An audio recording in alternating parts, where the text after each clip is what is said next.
Deer Kavya মরণ, কোথায় আছে আপনার চরণ?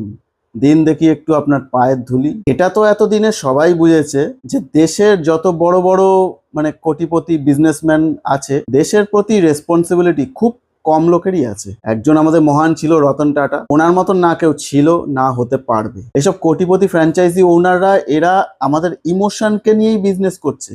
এদের কাছে এটা জাস্ট বিজনেস।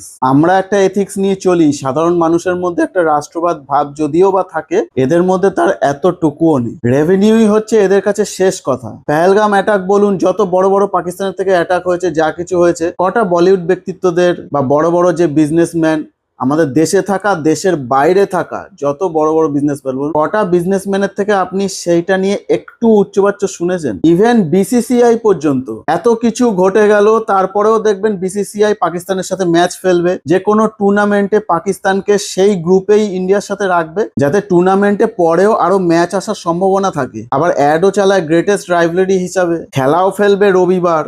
মানে আপনি মানুন না মানুন, পাকিস্তানকে আপনি তুচ্ছতাচ্ছিল্য করুন, ধরুন, যা করুন, কিন্তু যারা রেভিনিউ কামানোর, তারা আপনার এই ইমোশনটাকে কাজে লাগিয়ে শুধু রেভিনিউটাই কামাবে। এই যে পাকিস্তানের আনকালচার নটচার প্লেয়ারগুলো আমাদের ইন্ডিয়ার প্লেয়ারদের এতভাবে টিজ করে, আমাদের আর্মিদের পর্যন্ত টিজ করে, তাদেরকে আমাদের প্লেয়াররা জবাব দিচ্ছে, এনিহাও হাত মিলাচ্ছে না, সবকিছুই করছে, কিন্তু এই খেলোয়াড়দেরও ইমোশনের এদের কাছে কোনো দাম নেই। এইসব কোটিপতিদের কোনো যায় আসে না যে এই প্লেয়ারটাকে কিনলে সে যা রেভিনিউ পাবে তার ট্যাক্সের টাকা থেকে পাকিস্তান সরকার ফান্ড হবে, আর পাকিস্তান সরকার আবার টেররিস্টদেরই ফান্ড করবে, তারা আবার আমাদেরকেই করবে।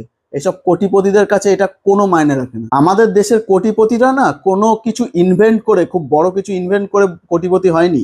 সরকারের ল্যান্ড পেয়েছে, লোন পেয়েছে, আর টেকনোলজি পেয়েছে বাইরের থেকে।